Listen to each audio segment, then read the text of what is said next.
Hey, Hey, calling Chris Anderson in London, and sorry to interrupt the Arsenal football you game. had to bring that up. Yeah, well, I'm doing not so good right now. How are you in Chicago, Rick? Fine, it's Rick Beyer in Chicago. Thanks for mentioning that. And welcome everybody to History Happy Hour. At least we're not watching some football game. Well, I'm not Um, anymore. yeah, and we're gonna wait a moment or two to join us as we get started. And please post something to let us know that you're here.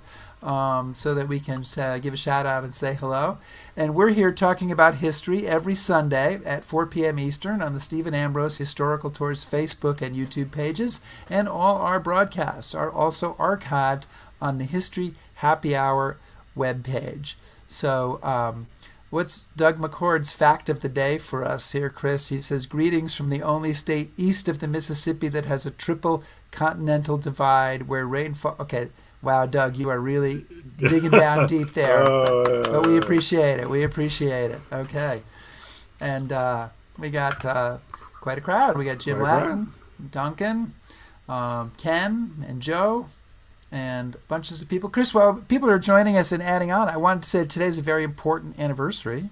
Is it? It is. It's an important anniversary because on this day in December of 1773, Oh, this isn't going to be good, is it? the colonists in Lexington, Massachusetts burned all their tea in a common bonfire. Selfish, ungrateful, disobedient. Americans. Three Not days, yet, they weren't. 3 days before the Boston Tea Party. And so that was actually from a reenactment in 2012. And yes, there I am on the left, huzzah, wearing my Preaching tricorn treason. hat and, Yes. preaching truth to power, baby. That's what it's all about. So we've got some folks gathered here for a show, which is not about the Boston Tea Party. It is going to be about the Battle of Okinawa. So should we get started, Chris? What I do would you love say to. to that? You said, Please. yes, please, Rick, please. Oh, please, please, please. Yeah, here it goes.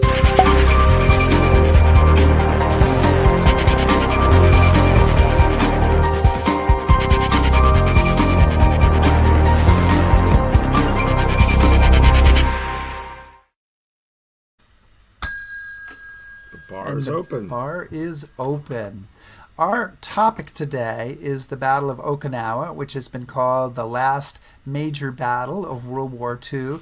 And our guest, coming to us also from the UK, is Saul David. He is a professor of military history at the University of Buckingham.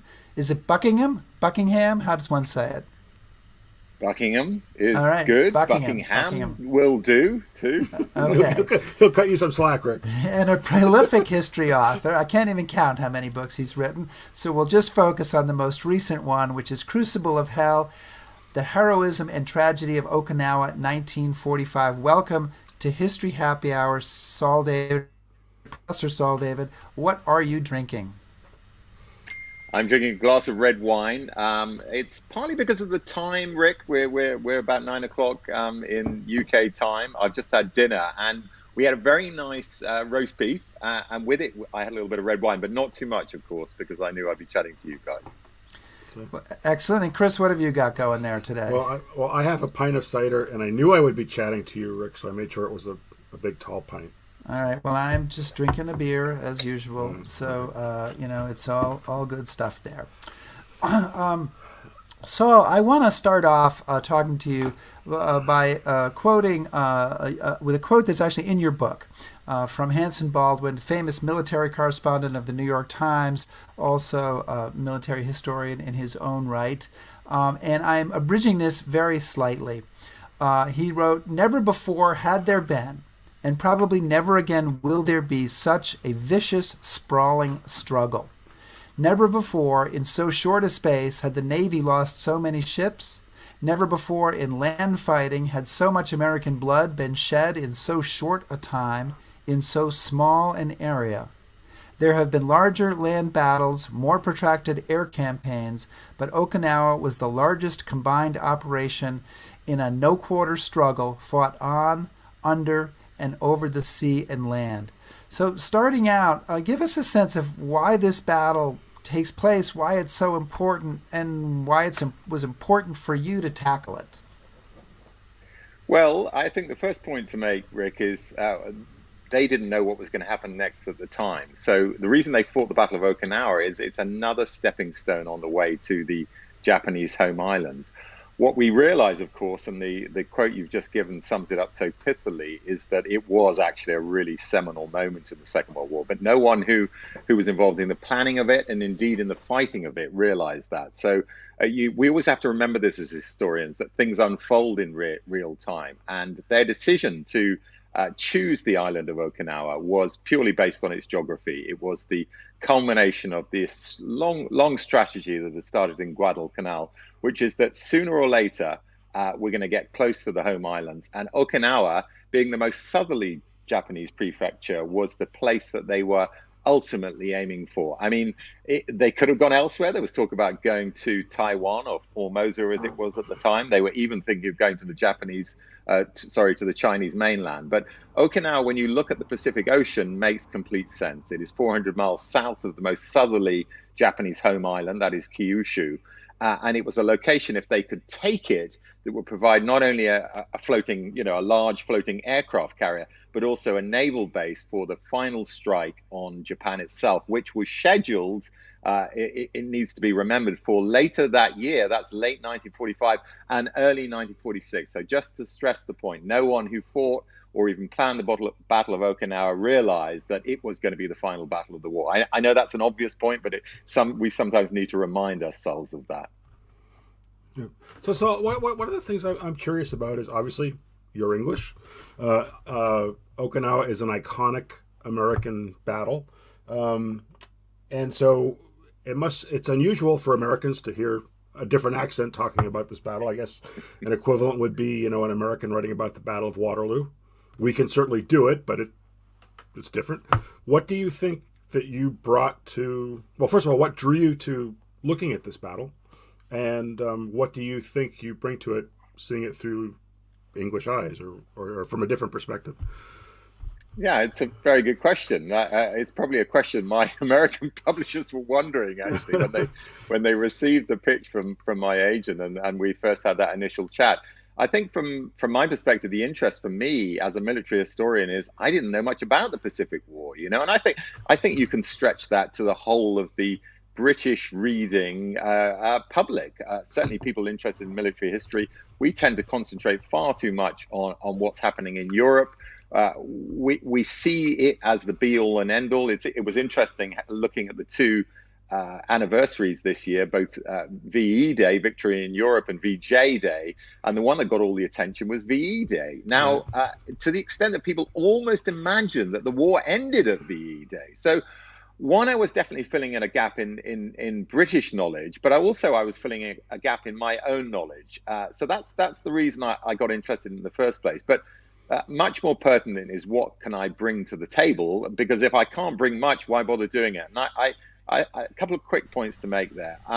Military historians certainly shouldn't feel bound by, a very tight period or a tight area of study. I think the fascinating thing about war is that although technology changes and the sort of weapons you use change, the way you fight and the motivation, and certainly why soldiers fight and how they fight doesn't change that much. There is a universality to military history that entirely justifies, in my mind, a military historian covering quite a broad span. And I've written about the Roman times, and I've, of course, written about modern times too, all the way up to the Entebbe raid, which, of course, is an anti-terrorist operation, but did involve military special forces. So, but what can I bring to the table, apart from being a professional military historian, is really seeing it from a completely objective, seeing it through clean eyes, I suppose. Right. A lot of American historians, just the same way with me when I'm writing about British imperial history, will be carrying a lot of cultural baggage from their own preconceptions and their own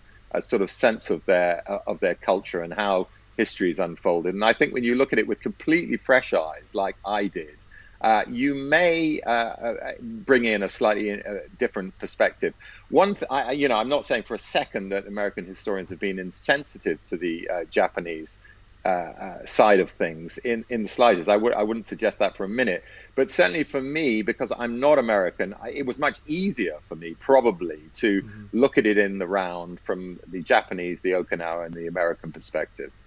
Yeah. Well, I mean, I really notice it because I don't think an American can actually write a history of any battle in the Pacific and not bring their own baggage to it. So that was kind of a nice change. Sorry, Rick.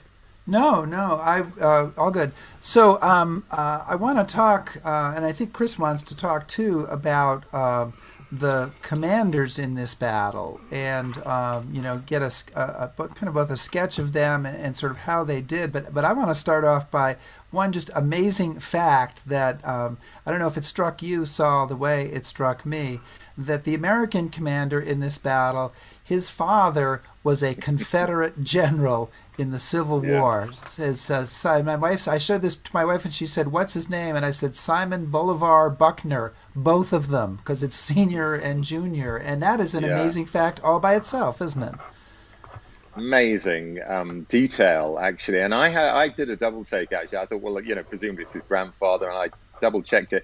And I think it goes without saying that a Civil War general to have whose son would be a Second World War general, he's got to have him pretty late, and of course that indeed was the case. And he was a general pretty young. Junior.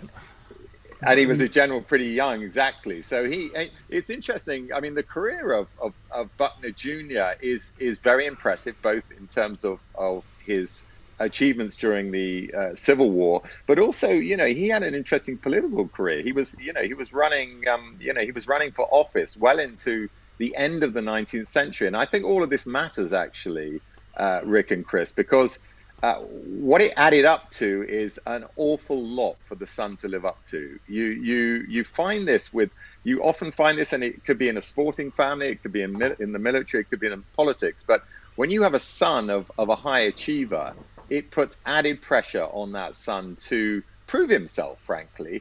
And one of the interesting things about Bolivar Buckner Jr., that is the general, of course, who takes command of the U.S. 10th Army at Okinawa, is he has not been tested in battle prior to this operation. So you could quite legitimately ask the question, well, why is he given command? And I think a couple of things are in favor of Thanks him. for saving us the trouble of asking that, by the way, which I know Chris was literally poised to ask. So, well, I mean, it's bound to beg the question, isn't it? So he has no field experience. He's a lieutenant general, so he has the rank to be given a field command. And there was very much a sense, I think, on the one hand, of next man up. Who hasn't had the opportunity yet? But I think it was more than that.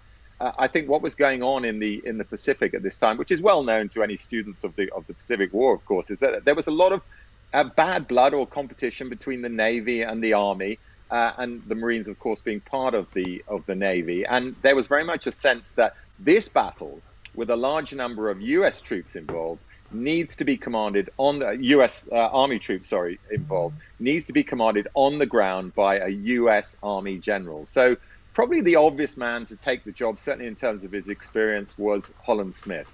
Holland Smith had commanded at Saipan the year before, but Holland Smith had made himself pretty unpopular with the U.S. Army Chief of Staff. He's a Marine general. We should say. Holland Smith's Rick. A Marine.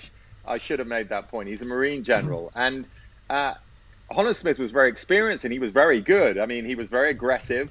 And I think no doubt we'll come on as we unfold the story of the battle to one of those crucial moments where things could have gone differently. And I think Holland Smith probably would have taken the decision that that Buckner does not. But in any case, Holland Smith has made himself very unpopular with the U.S. Army by sacking one of their generals. So he sacks a divisional commander for reasons which, and this is the really interesting bit, Buckner is actually put in charge of effectively the court of inquiry to decide whether or not this is justified, and he decides it was not. So you can see that if you were Army, you were very much going to be in the camp of supporting this general, who, by the way, interesting enough, was also another Smith, Ralph Smith, and Ralph Smith was ultimately exonerated. But of course, that's too late for him. He's already been sacked and been taken out of his command during the Battle of Saipan. But in any case, the broader point here is that Holland Smith, this pretty much disqualified the possibility that Marine General would command on Okinawa. And they looked for the next man up. And one thing Buckner did have in his favor is that, for all his inexperience, he was tremendously good at getting on with people, his subordinates, which, is a skill all of its own, actually. We shouldn't underestimate it. But of course, you need other skills as well. And he did very well in keeping, the Navy and the Marine subordinates under him happy for most of the campaign. And I'm sure we'll come on to the bits where, they were less happy. And I'll just jump in before I give the next question to Chris, or I don't give it to him. It's his by right of honor and descendancy. That for people who are interested, to this case that Saul has made allusion of, if you simply Google Smith versus Smith, Pacific, or Smith versus Smith Saipan, you can find a wealth of material, and it's an absolutely fascinating descent into bureaucratic military hell, and worth taking a look at. Mr. Anderson, over to you. Well, no, one of the things that I find very interesting is, when we talk about the ETO, we always talk about Eisenhower, and there's some, trouble with personalities, but on the whole, it's this great story about we're all going to work together, we're going to beat the bad guys.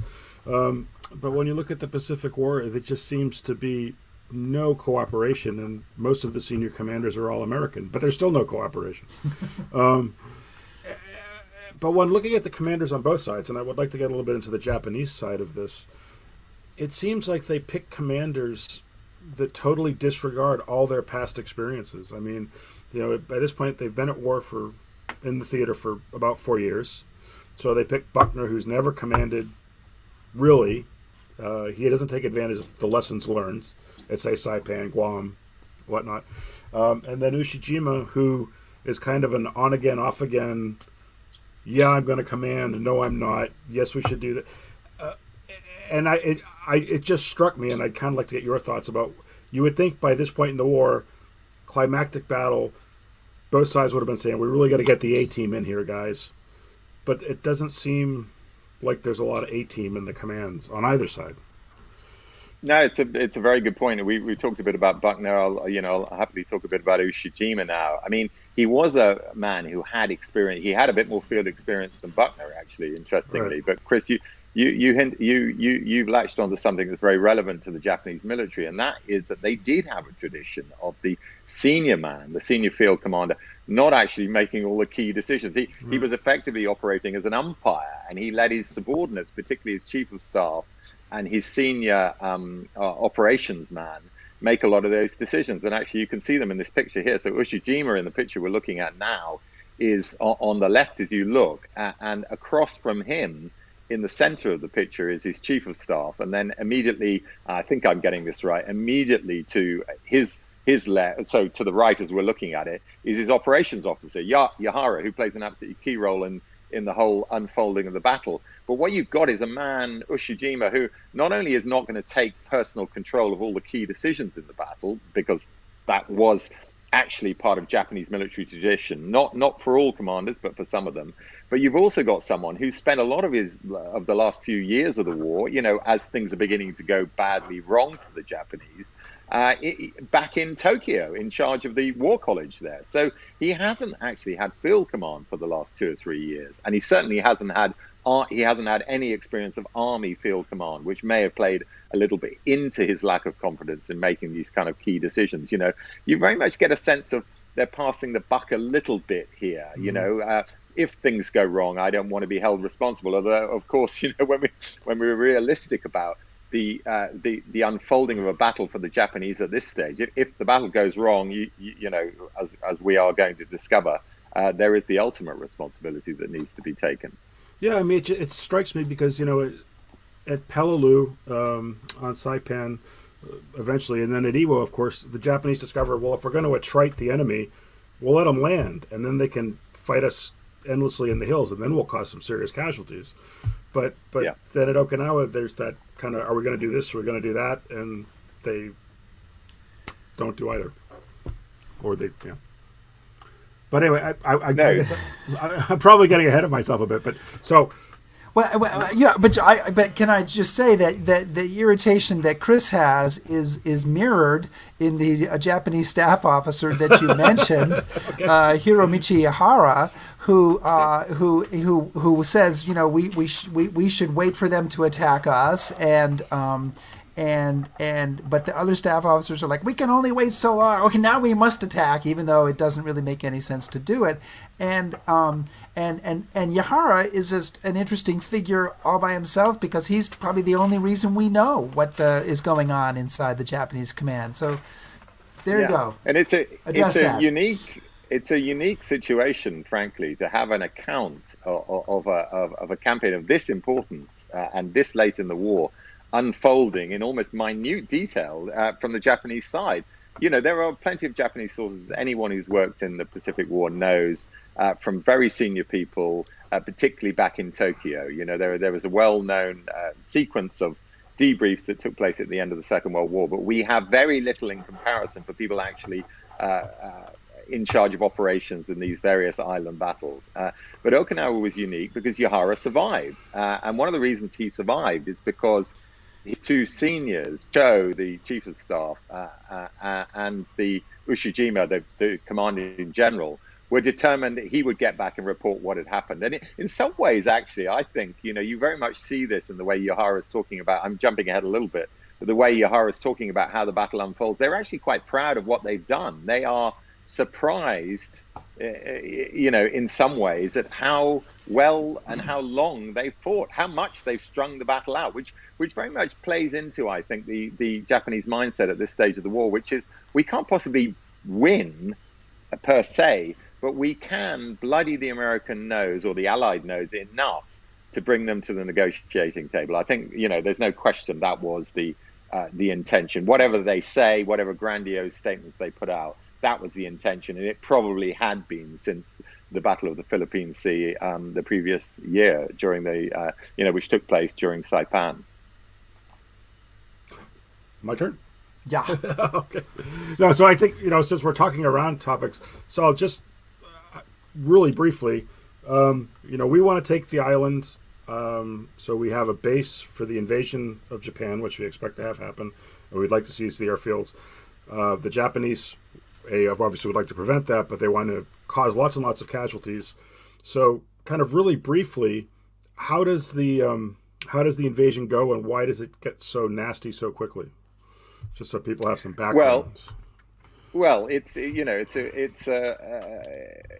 interesting that you've both already alluded to the battle that was going on even within Ushijima's staff as to how they're going to fight the battle. And one thing I should stress is that there is a general strategy that's been laid out by Tokyo, but they pretty much let them fight the battle on the ground themselves. So Ushijima and his staff have a decision to make, which is what sort of battle do we want to fight? And you've already alluded to the fact that Yahara wants to fight a battle of attrition because he's seen that it's been quite effective on Saipan and Peleliu in particular. Chief of Staff Cho, who is, of course, Yahara's superior because he's a major general and Yahara is a colonel. Cho is very aggressive. He's been a kind of, I suppose he's known as one of the forward policy of the 1930s. He is a general who believes and to be fair, the way the Japanese were taught in their military academies, that you basically take the offense whenever you can. It's not in their nature to fight defensively, or it certainly wasn't in their training. So there's a battle between these two, which is ultimately won by Yahara, but he's never entirely won, which is why, Chris, I think you're saying that, they're caught betwixt and between. Yes, they plan ultimately to defend this incredibly formidable defensive position in the center of the island, but it's only right at the last minute that they withdraw enough troops there to enable them to do that.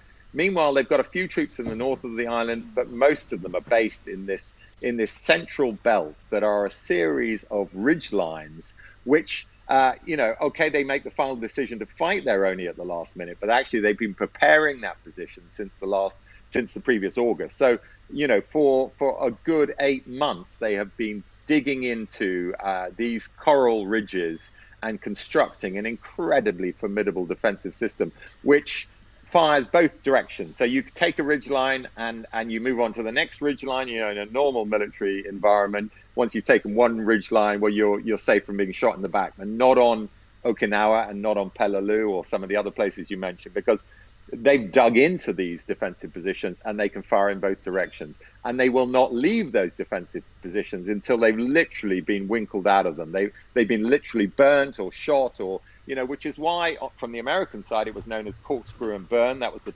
technique they used to winkle them out of these positions. Pretty grim stuff, really. I mean, you had to, it got to a point, I'm sure we'll get onto this, I'm jumping ahead a little bit, but how do you get someone out of a position where they're in caves and tunnels, 60 miles of tunnels in these defensive positions? You throw explosives down there, you pour petrol down there. I mean, anything they could do to try and wipe out these positions so they could move on to the next one. And incredibly quickly, it becomes this slow, brutal war of attrition that, yes, there are previous examples of in Iwo and Peleliu, but this was it at its apogee, mainly because of the sheer number of Japanese troops there were on the island. We're talking about 110,000 defenders, men under arms, probably about 90,000, no one knows for sure, but probably about 90,000 Japanese troops and another 20,000 Okinawan militia manning these defensive positions. And therefore, unless you were going to use your imagination, and this is where Buckner's experience comes into play, it was going to be a long, slow, brutal campaign. So we have been looking through some of the comments from our audience, and we have one person whose uncle was killed at Okinawa, another audience member whose father was wounded on the beach in Okinawa, and obviously the experience of American soldiers and others there on the island, everyone's experience is unique and different, but in the book you kind of go through a series of very challenging battles. But what is it like? Is there a way, either describing broadly or picking one incident, that you can give a sense of what it's really like to be there? I think you can. All I can do as a historian, two things actually. First of all, go to the island and see what it's like, see what the ground's like, see what the terrain is like, see what and again, you can only get vaguely close to what it must have really been like, but at least you get a sense of the environment in which those soldiers fought. But what I, of course, always try to do is let the soldiers speak for themselves, and that requires digging up enough first-hand accounts from people who were actually there and letting them tell the reader what it was really like. But if I was to answer your question specifically, to pick one single battle or sequence of battles. And by the way, this is not to belittle what people went through anywhere else on the island, because frankly, it was uniformly awful for U.S. Army troops as well as U.S. Marines. But the battle probably, in my mind, that really it got so utterly gruesome was Sugarloaf Hill. Sugarloaf Hill, we've got the picture here. It's interesting because that picture is taken from not that far away, and it looks like a reasonable height, doesn't it? But it's not very high at all. That is 100 feet high and 300 yards long. So nothing, frankly. It's a pinprick. It's not a mountain. It's not even a foothill. And yet, a whole brigade or a regiment, of course, in the U.S. Marine terms, was sent in against that feature. And something like 2,800 casualties were taken in taking it. So those are the best statistics, but it's the conditions in which the soldiers were fighting. Now, this picture was taken, maybe just before, presumably just after the battle. You can still see, some of the detritus of war. But when the battle was actually taking place, halfway through the battle for the fight for Sugarloaf Hill, and also two locations just behind it, which were in a kind of three-part triangular defensive position, the rains started, and those rains turned the battlefield into a quagmire. So not only did you have the horrific conditions of fighting hand to hand for these defensive positions that, as I've already explained, you've got people inside so Sugarloaf Hill, we've just shown it, there were people inside it as well as on top of it. And when the Americans got to the ridge and they first took it, the US Marines, there was a counterattack to drive them off. And this went to and fro for 2 weeks, 2,800 casualties, a total quagmire by the end of it. You had, without being unnecessarily graphic. Some of the descriptions of the battlefield at Sugarloaf Hill and the Horseshoe Hill and the other feature that they had to take are as grim as any I've read in any period of war during my 25-year career as a military historian. So it's as bad as that. And you know, if you want me to go into a bit more detail, I will. You've got people sliding down a hillside. I think there's a famous description by Eugene Sledge, who doesn't actually fight at Sugarloaf Hill, but he fights for one of the other two locations, in which he says, I fell down the hillside and I literally fell into decomposing bodies of American Marines. And as we all know, guys, you know, you never leave a Marine in the field unless you absolutely have to. And they had to at Sugarloaf Hill and in many of the battles on Okinawa. And those bodies were decomposing. And so Sledge had the horror of sliding down the hill into the body parts and seeing maggots come out of the, it's just horrific. The smell, the sight, the conditions, the cold, the wetness. I mean, just add up everything you can think of to make a battlefield appalling. And it was there present at Okinawa. And I've looked at a lot of battlefields, as I've already explained, and I've read a lot of first-hand accounts, and I've never come across anything that makes it seem as unutterably horrific as it must have been there. Yeah, I mean, one of the things that struck me, Saul, is you'd mentioned this in the book, the casualty 6 Mardiv suffers taking Sugarloaf Hill. But one of the things that strikes me is it's something like 1,500 combat fatigue cases or shell shock cases. And not only that, but then the Marine Corps Gazette, the official Marine Corps publication, says morale is a problem and it's starting to wear on us. So I guess, you kind of answered this, but this, even of all the horrific battles in the Pacific, Okinawa seems to kind of take pride of place, for lack of a better way to describe it, as being kind of amongst the most intense and the most awful. Iwo is often thought by many people, and actually, if you look at the intensity of the fighting, Iwo, in some ways, if you look at some metrics, was worse in some ways, but. I for lots of different reasons, if I'm going to have to choose the worst battle, right. Certainly in the Pacific during the Second World War, it has to be Okinawa, because it's not just about the experience for the soldiers. I'm sure we'll come on to this. It was the experience of the civilians too on Okinawa. That's what ultimately made it doubly horrific. But just to talk a little bit about combat fatigue, because I think it is an important point.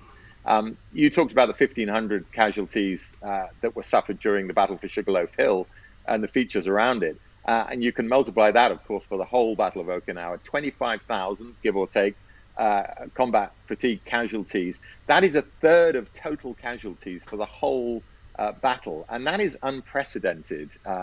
As far as I'm aware, I certainly haven't seen figures to compare with that for any other battle involving American troops in the Second World War. And that will give you a sense of the how difficult it was for well-trained, tough, and in many cases experienced troops to be able to put up with the conditions and the attrition rate that was going on for this battle. 25,000 men had to be led away from the front lines. Not because they were injured, but because they were mentally not capable of keeping going. And one quick other point to make, because I don't know if we're going to come back to combat fatigue, and it's always been fascinating to me. From I've written about the First World War, where it was first really recognized as a major problem in warfare, although of course it's always existed. Is one of the things that they noticed among troops with combat fatigue on Okinawa is don't take them too far away from their unit. So you've got this push and pull. You've got the pull to the unit, which is the home. Usually a company, but it could be a battalion, of course, as well. But you've also got the push, which is we can't carry on in the front line. So they began to realize, yes, you can take them out of the front line and they do start to recover, but don't take them too far away from their unit, because then they feel completely, disconnected without any kind of family, if you want to call that military family around them. And that seemed to matter. That seemed to make a difference. I do recall a passage from the Stephen Ambrose's Band of Brothers book where somebody was suffering some signs of combat fatigue, and Lieutenant Winters just brought him back to the company command post, essentially 100 feet, 200 feet away from the front line. That was all, for 24 hours, that was enough to help combat the combat fatigue. That's a probably a tough lesson for the military. I want to remind everybody that we are talking to Saul David, who is the author of Crucible of Hell, the Heroism and Tragedy of Okinawa in 1945. And we, as always, welcome your questions. We can't always get to all of them, but we'd love to have them. We did have a question about civilians, and I, if I can still find it here, the person asked, sort of interesting, was there an Okinawan organized resistance that the U.S. coordinated?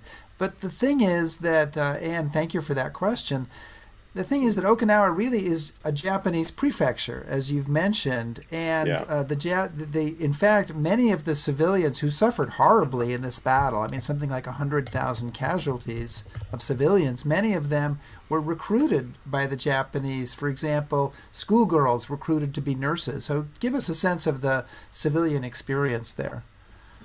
Yeah, and I think after the event, because of the experience and because of some of the lies that have been told the Okinawans, the post facto kind of, I don't know, retelling of the story has slightly shifted a bit. But what I can see from first-hand accounts at the time is that a lot of Okinawans were very proud of what the Japanese had done at the earlier stage of the war. I'm not saying every single one of them, and there'd always been a sense that they'd been treated a little bit like second-class citizens compared to, full-blooded, that is, fully ethnic Japanese citizens. But nevertheless, as you point out, they were a Japanese prefecture, and they were, in many cases, perfectly happy to serve the empire and the emperor by joining. Both boys from the ages of 15, 16, 17, 18 would join these blood and iron corps, as they were known, but also the females, the young females. And one particular girl that I quote in the book, says how proud she was at, Japanese, frankly, taking it to the Western powers in the early stage of the war. So it would be wrong of us to imagine for a second that the Okinawans were downtrodden, effectively colonized, and were anti-Japanese. I don't think that would be a fair retelling. There's certainly been some bad feeling towards the Japanese home islands and certainly the Japanese government since the Second World War because of what unfolded and the way it unfolded, in particular the lies that were told the Okinawan population about what the Americans would do if they got their hands on them. And this led to enormous amount of unnecessary bloodshed and suffering. And what they were effectively saying is, you will be raped and murdered by the Americans, and therefore it's better to die first, either by killing yourself or by, trying to take an American with you before you die.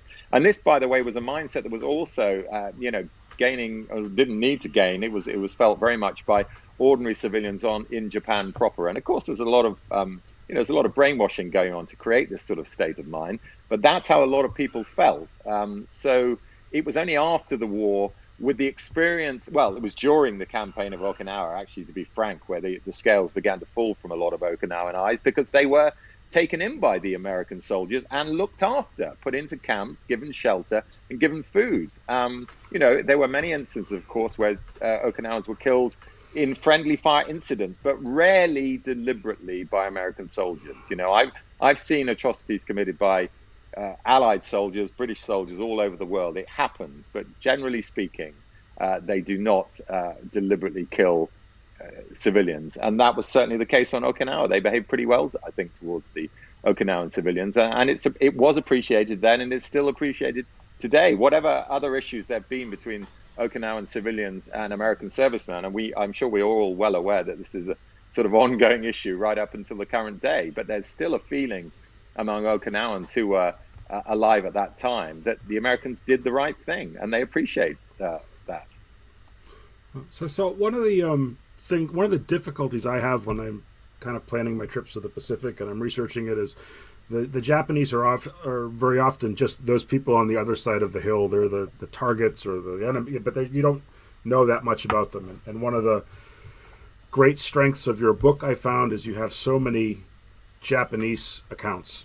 So kind of curious how you went about finding them, if you were surprised by the number that you did find, and then kind of to take it one step further, are there like stacks of Japanese accounts that Westerners have just ignored. You go into a Japanese Barnes and Noble, and there's a, I was a soldier of the emperor section of the bookstore. Or what's happened to those stories? Where are they?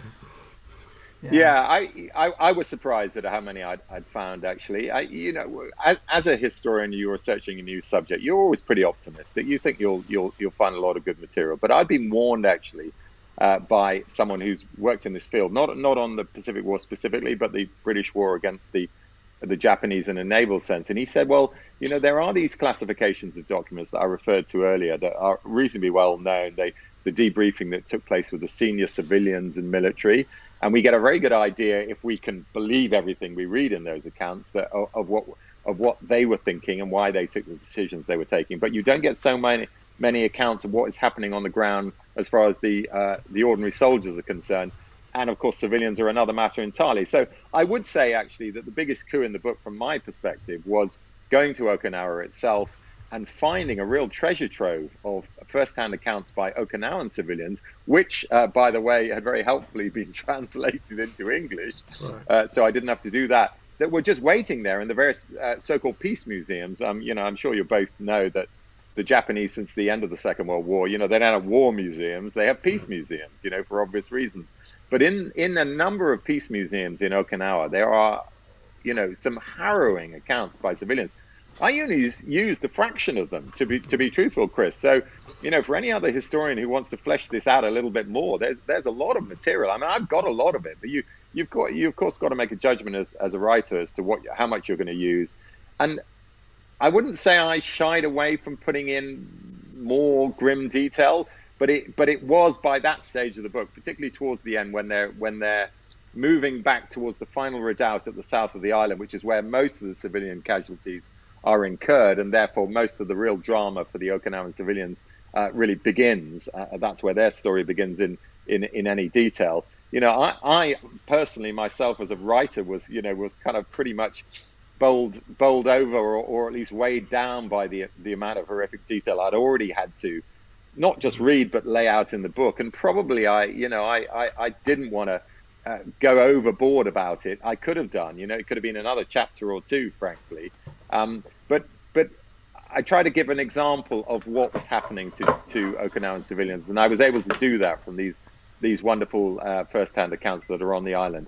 But to be brutally frank with you, if you want hidden first-hand accounts of what Japanese soldiers experienced, there aren't many of them around. All of us are looking long and hard for them. Yeah. And there is a very simple reason for that, which both of you are well aware of, and that is not many of them survived. Right. And even though 7,000 prisoners of war were taken at the end of the Battle of Okinawa, which is completely unprecedented in one of these island battles, very few of them were actually Japanese soldiers, that is Japanese military.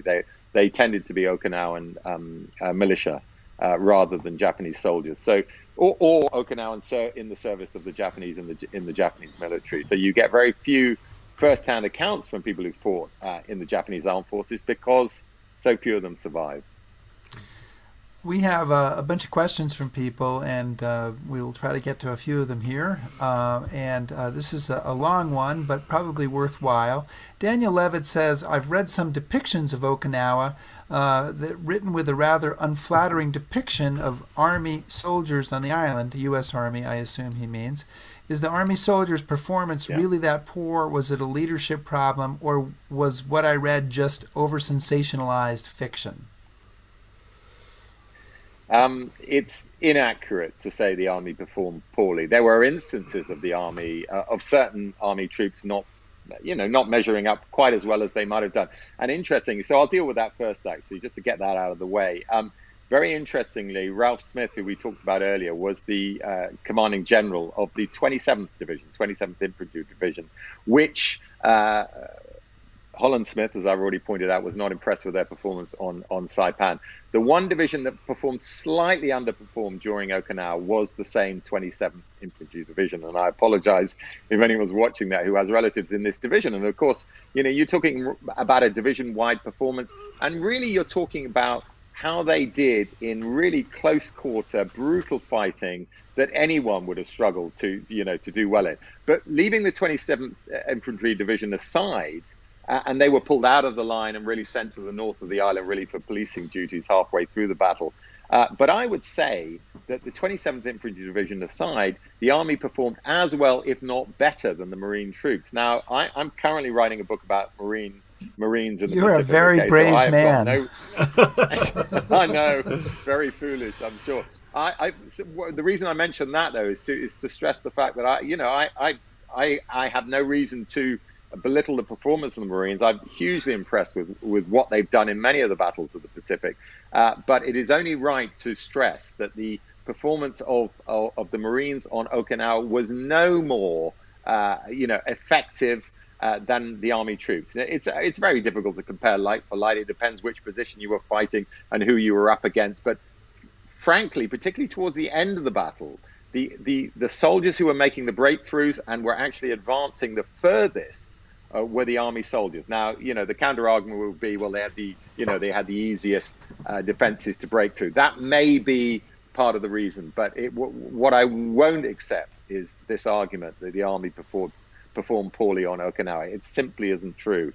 And interestingly, Buckner himself, and of course he was an Army general, so you might suggest he would say this, but he actually holds back the Marines just prior towards the final fighting. He dies in the last few days of the campaign to let the Army have their head, because in his view they deserve it. They've done well in the previous days, and the Marines haven't been advancing quite as well as he would have hoped. So it's whether you say one performed better than the other is that's nuance.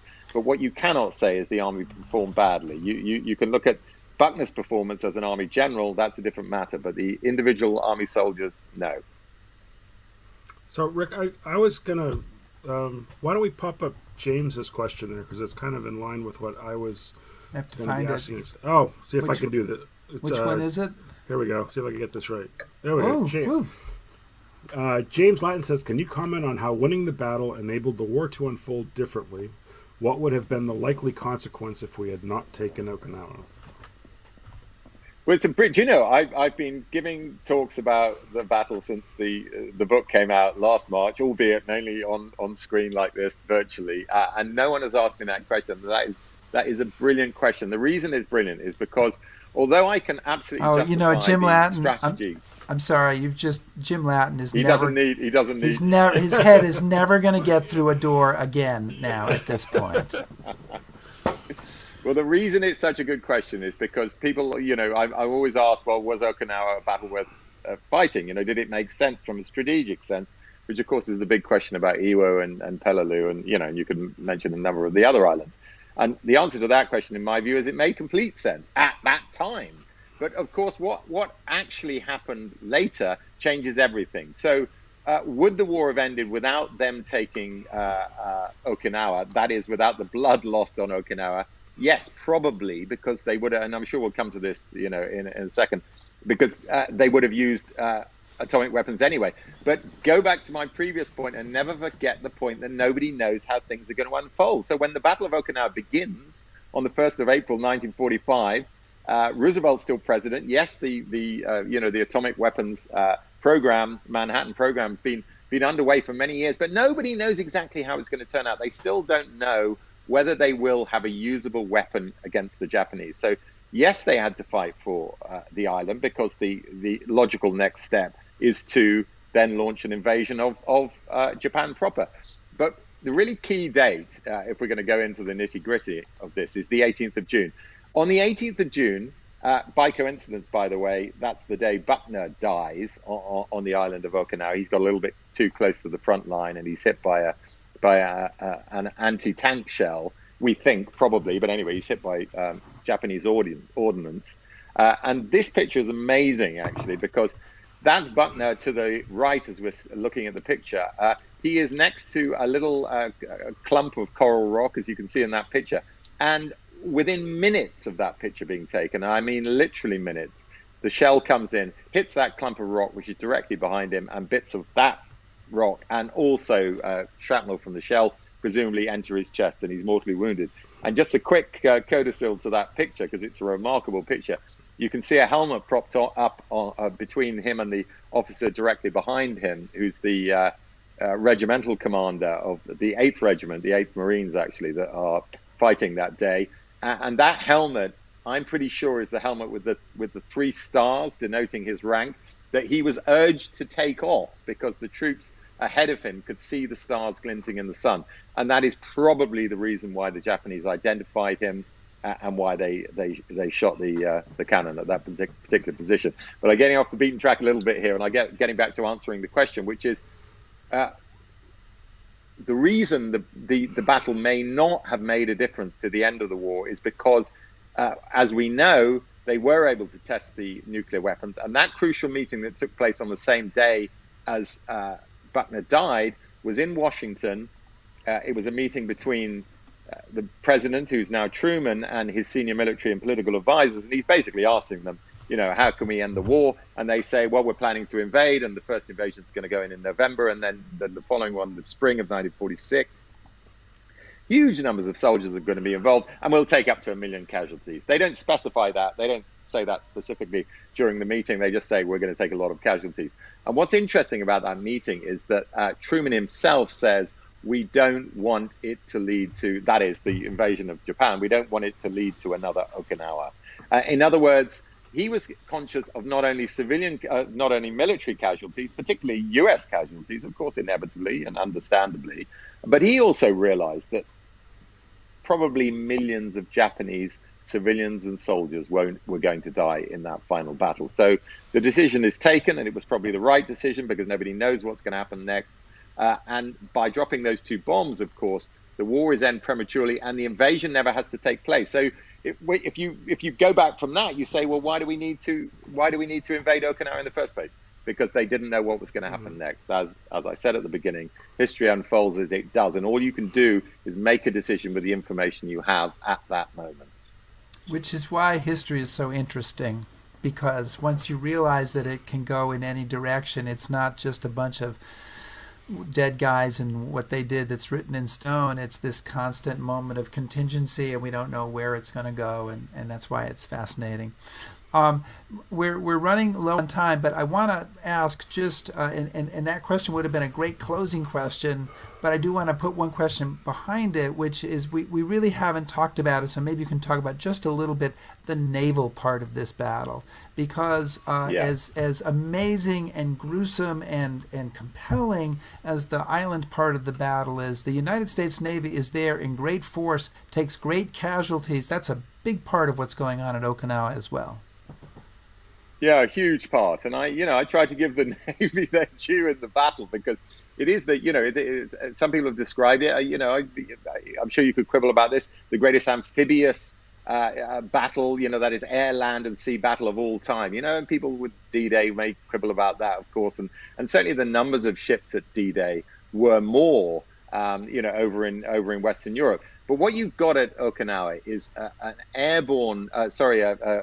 an amphibious invasion that is unprecedented in my view, because of the distances it has to cover. Some of these ships have come 5,000. So that's the landing beach there. But some of these ships have come 5,000 miles all the way from the coast of the US. But they've come from all the other islands that they've taken, from the Philippines and from the various other locations, to converge on Okinawa. And what that means is you've got 1,300 vessels, a large number of those vessels are warships. It's the greatest it's the most powerful naval force that's, I personally, I've never seen a naval force to compare with it ever.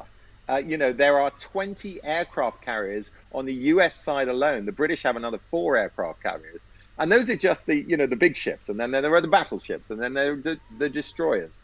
So you've got this enormous fleet, the 5th US fleet, fighting, a part of which, I have to mention for my, the British viewers of this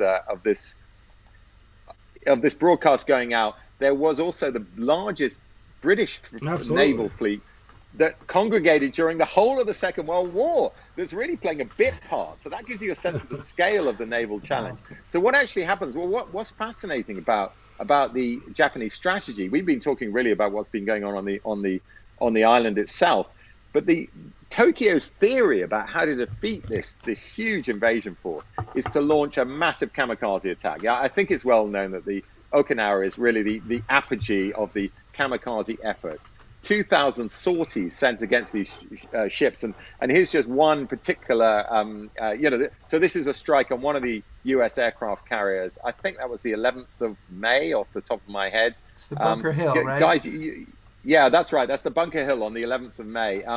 Interesting enough, in my gallery of photos, I've also got a picture of the guy who flew into it, who probably caused that explosion. It could have been one or two, and there he is.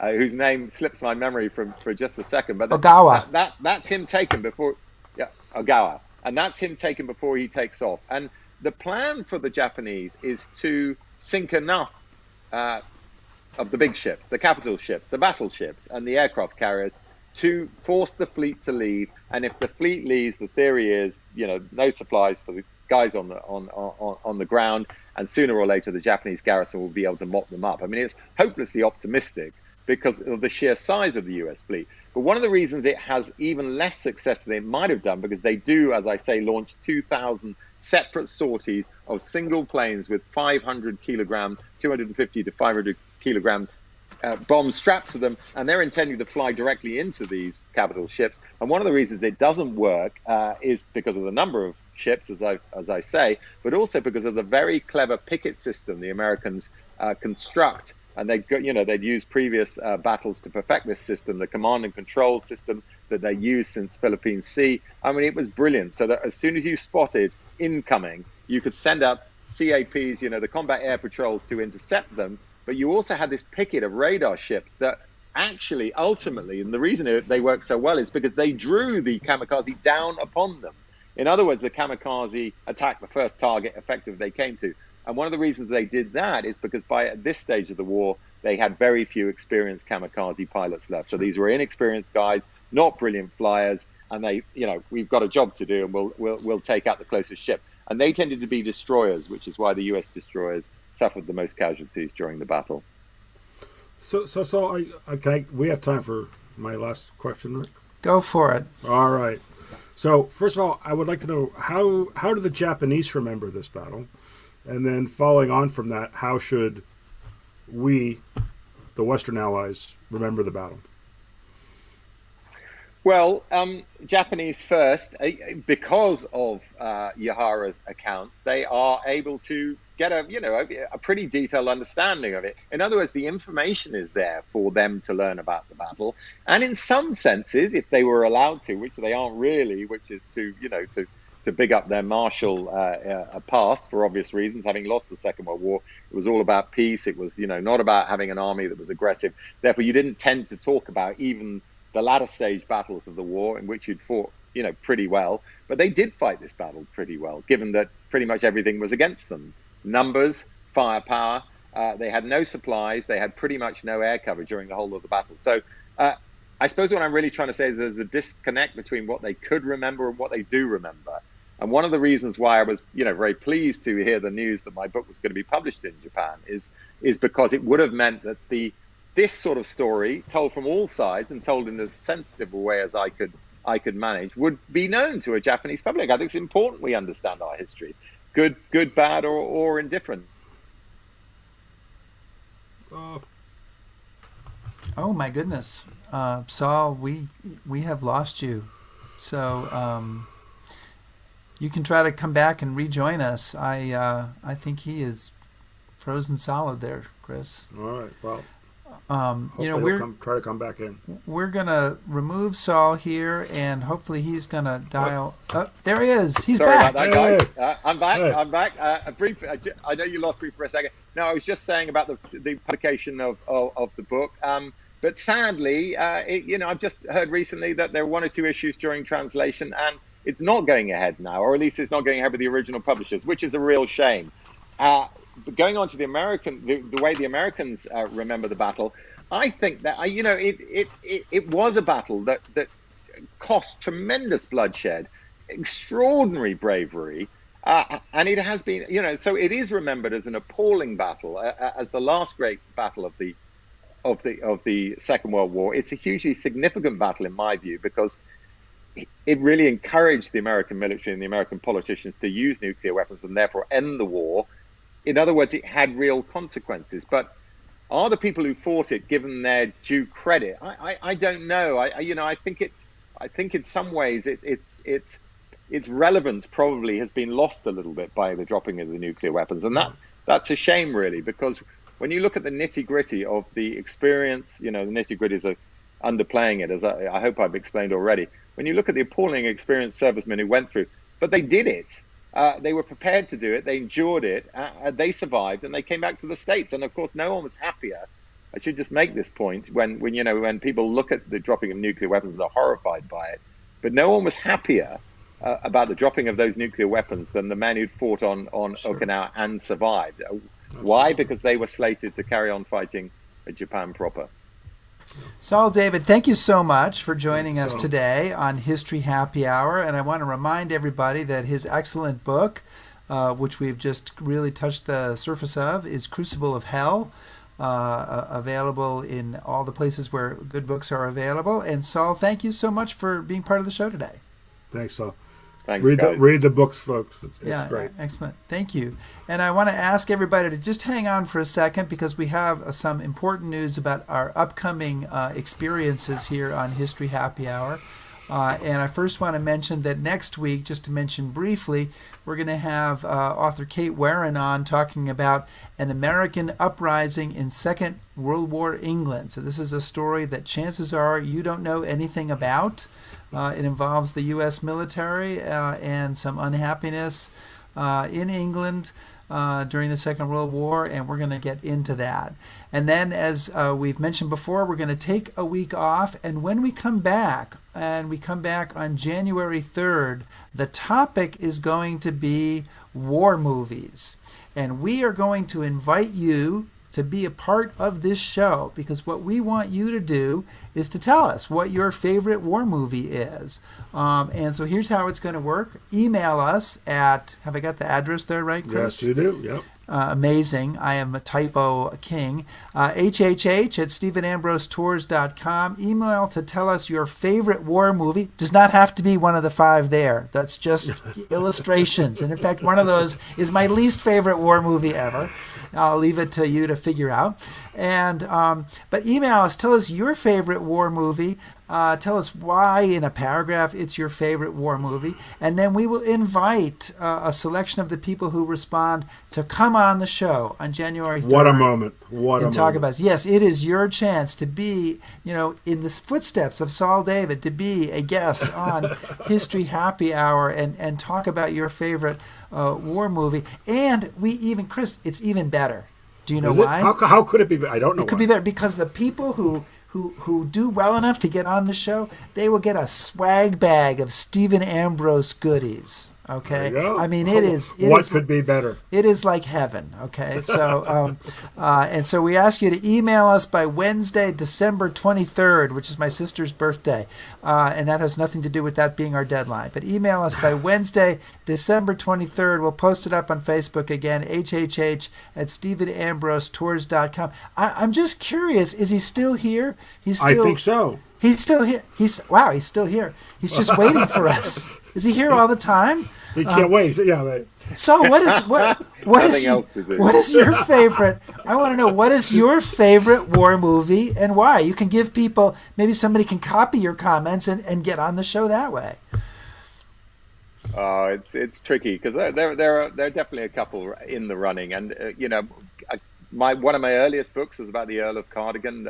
The Homicidal Earl was the name of the book, and it was about the guy who led the charge of the Light Brigade. So, there's the 2 wonderful films about the charge of the Light Brigade, by the way, not just one, but the Trevor Howard one in 1968 is an absolute classic. And when I was writing the book about the Earl of Cardigan, I was thinking of Trevor Howard. That's who, he was in my mind. He'd become for me the Earl of Cardigan. It was, and he did look very like him actually. But no, I have to plump for my first choice, which is Zulu. I mean, not only is it one of the great war films, but it's also a subject I've written about too. I call my book Zulu for the simple reason that I knew there would be a name association with the film. I wasn't trying to pretend it was the book of the film because it covers a much broader period than the film. But, the film Zulu about the Battle of Rorke's Drift, one of the greatest last-ditch stands, the Alamo, I suppose, would be your equivalent in the US. I mean, it's a fabulous story. but also they do it brilliantly in the film. It's the film that made the name of a lot of the actors who you've never heard of. Absolutely. It wasn't a star-studded cast at all. They made it on a shoestring. They made it with a lot of guys. Actually, I made a documentary there many years later. We used some of the same Zulus that appeared in the film because they had all the kit, and they were up for the job. But it was, I promise you, it was made on an absolute shoestring. It was shot. I'll just give you a couple of tiny quick factoids about the film because not many people know this. One, the key figure in the story, or one of the key figures in the story, one of the guys who fights in the hospital, and he's the ne'er-do-well, and he's a guy called Hook, Henry Hook in real life. Hook was perceived to be a ne'er-do-well in the film, and of course they wanted to turn him into sort of Cockney. He actually came from Gloucestershire, which is quite close to where I was brought up in the West Country. He was a teetotaler. He wasn't a drinker at all, so they made that up for the film. And the family were so irritated when they went to see the premiere. They were all invited to the premiere many years later, in 1963, I think it was, or 64, that they walked out of the film. But that aside, that liberty aside, it's a brilliant film, made on a shoestring, stands the test of time, and it really inspired me to become a military historian. So it has to be Zulu. Everybody go watch Zulu this week. And Saul has given you a great example of what we're going to be looking for on that January 3rd show. So, Saul, well, thank you again, and now you can really leave this time. But thanks for hanging around for that. And what a great show. Cheers. Stay well. Guys. Thanks, Saul. Chris, I think we've come to the end, sadly, of another History Happy Hour. I know.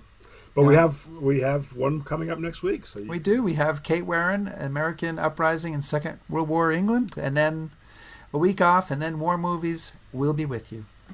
Stay safe, everyone.